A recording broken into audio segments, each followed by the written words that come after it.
Not meeting me equals a death sentence. Yeah, that's actually what Karen from our HOA texted me when I turned down her invitation to some private meeting at the Lake Ranch office. Talk about dramatic, right? She really thought she was the queen of this place. Like, if you didn't bow to her imaginary crown, you became a threat to the whole community. The kicker: minutes after I politely declined, she called 911 on me, told them I was an uncooperative individual with violent potential. And the person who answered that call, well, let's just say Karen had no idea who she was really dealing with, and neither did I at the time. But if you think that's wild, trust me, this is just where it all begins. I'd only been in Lake Ranch 3 months, coming back to my hometown after years in Silicon Valley, hoping for a little peace, maybe even some actual neighbors who didn't want to talk about quarterly projections. I'm Tyler Matthews, 28, working remote as a software engineer. My plan was simple: buy a house, build a little life, maybe even get a grill and a lawnmower like a real adult. But the universe handed me Margaret Wellington, aka Karen's self-declared president of the HOA for 8 years and proud owner of more enemies than you'd find at a family reunion after the will gets read.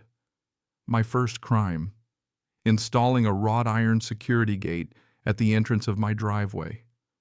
Nothing fancy, just sturdy and stylish, well inside my property line, cleared by 2 surveys installed by pros. But apparently Karen had other visions for the aesthetic purity of Lake Ranch. Her first email hit my inbox like a cold slap: urgent. Immediate compliance required Friday at 2 p.m. at the HOA office, no exceptions. I read it twice, thinking maybe I'd missed some obscure rule, but I double-checked the HOA handbook before ever installing that gate. Section 12, clear as day, said I could put up reasonable security features as long as I didn't block walkways or utilities. My gate clean.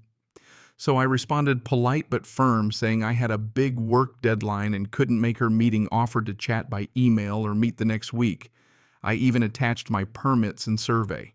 But Karen didn't want a conversation. She wanted obedience.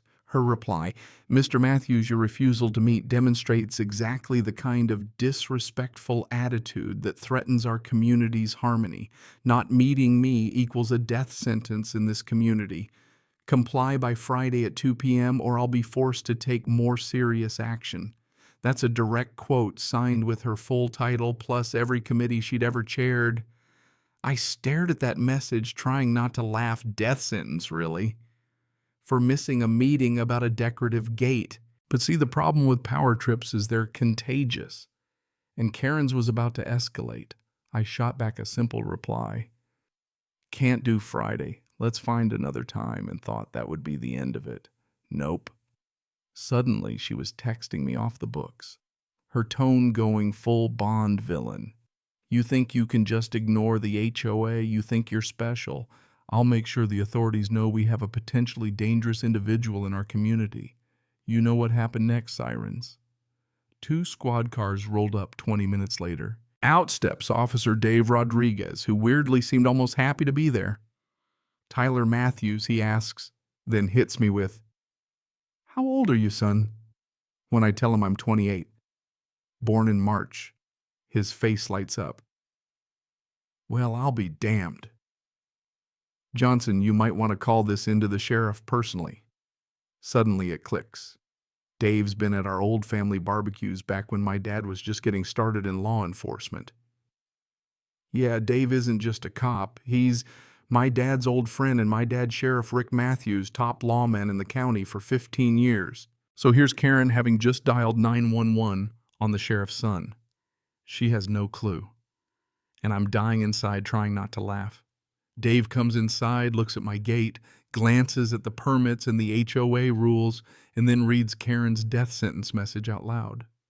This woman's got delusions of grandeur, he says, shaking his head.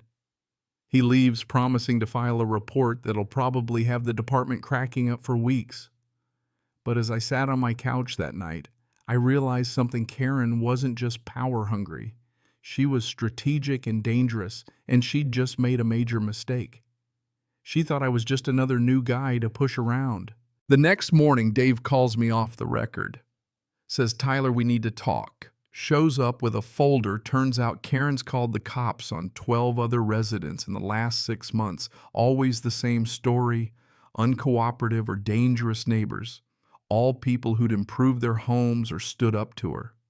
Dave's got incident reports on solar panels, door colors, you name it. Never once has anyone been charged.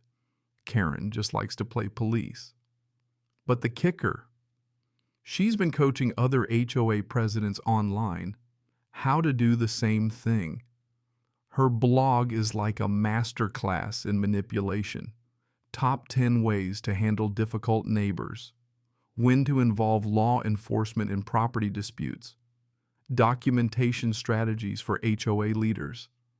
The comment section is full of other Karens from around the country swapping tactics. It's honestly disturbing. As I'm scrolling her posts, my phone pings a Facebook update from Karen. Successfully resolved a safety concern with an uncooperative resident today, thanks to our local police for their quick response. She's bragging about calling the cops on me, twisting the narrative for the whole neighborhood to see. The likes and supportive comments roll in from folks who don't know any better, but a few old-timers stay silent, probably recognizing the pattern. That's when I get serious. Karen wants to escalate fine. By Thursday, I get an email from her. Final notice: remove your unauthorized gate in 48 hours or face daily $500 fines. Instead of backing down, I go public. I write an open letter to the whole Lake Ranch community asking for transparency. Why am I being fined for a gate that matches community standards? Why are these issues always handled in private? The response: overwhelming. Stories pour in, folks like David Reynolds, who got harassed over legal solar panels, or Sarah Murphy, who painted her front door blue and got threatened even though 3 other houses had the same color. Karen's next move is straight out of her playbook: calls an emergency HOA board meeting for a Monday afternoon when no one with a real job can attend. But over the weekend, I start digging. Being a software engineer has its perks, and I find more than I bargained for in Karen's digital files, encrypted databases, hidden financial records, emails with an agency called Premier Domestic Services. Turns out, Karen's involved in something way bigger than HOA power plays. She's part of a trafficking network, bringing vulnerable women into the country under fake domestic visas, then moving them through safe houses right here in Lake Ranch. Bank records show payments properties linked to families. Karen bullied out everything lining up. Then a message from an unknown number: be careful digging into things that don't concern you. Now, I know this isn't just HOA drama anymore. That night, I get an email from a friend: meet me at Riverside Park if you want the truth. There, I meet Elena Vasquez, Karen's ex-bookkeeper. She's got documents Karen told her to destroy, evidence of fake property management, phantom payments, shell companies. Elena saw scared young women in and out of Karen's house at odd hours, knew something was off, but couldn't put it together until now. She introduces me to David and Sarah. They've all been collecting pieces of the puzzle. Sarah, a nurse, noticed signs of trauma in the women she'd seen at night. David, the engineer, tracked car movements and found patterns in who was coming and going. Karen was targeting residents with properties she could flip for her operation, using the HOA as cover to drive them out, then move in her network. But the wildest twist: Karen wasn't even the top of the pyramid. She was being blackmailed by a guy named Marcus Chen, who threatened to expose her unless she helped him expand the operation. The emails Elena uncovered made it clear Karen was desperate, recruiting other HOA presidents, ramping up her harassment to open up more properties for Marcus's network. That's when Robert Wellington, Karen's husband, enters the picture. He'd been suspicious, hired a private investigator, and brought even more damning evidence: financial trails, phone recordings, connections to trafficking rings across multiple states. With his info and ours, we finally have enough for the FBI. The HOA meeting that Monday turns into something out of a movie. Karen shows up with a lawyer and a TV crew ready to make me the villain. But the crowd's bigger than she expected, thanks to Elena. Words gotten out. Karen starts her spiel calling me a criminal, accusing me of hacking, but suddenly Robert stands up and drops the hammer. He lays out everything: Karen's role in trafficking, financial fraud, the whole deal on live TV. Karen freaks, tries to blame me, says I'm masterminding a frame job, but just then the doors open and in walks Sheriff Rick Matthews, my dad, plus the FBI. In front of the whole community, my dad announces the investigation confirms I'm his son and says they have hard evidence tying Karen to international trafficking. The place erupts. Some neighbors look like they're seeing ghosts.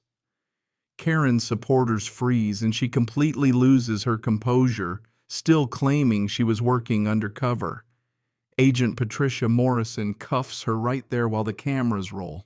Within hours, the FBI raids connected properties in 3 states, rescuing women Karen helped bring in. The HOA votes her out. New transparency rules are passed. Elena is rehired.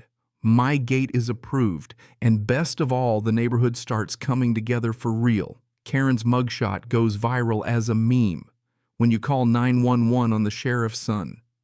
David and Sarah help other residents organize. Robert helps dismantle the wider network, and Lake Ranch becomes a model for how a community can fight back when the worst kind of evil tries to take root.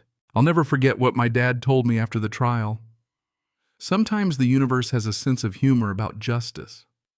Karen's obsession with control ended up building the very coalition that destroyed her. Now, instead of living in fear, neighbors are building real connections, planning block parties, looking out for each other. That gate at the end of my driveway, it stands as a reminder that sometimes it just takes one person saying enough to set off a chain reaction that exposes something much bigger. And yeah, maybe all this started over a gate, but it ended with justice, a stronger community, and the kind of story that reminds you never underestimate the power of regular people who refuse to back down. So let me ask you, would you have pushed back or played it safe and let someone like Karen run your life? Drop your take in the comments, because in the end, what makes a community strong isn't fear or silence. It's the courage to stand up together when it matters most.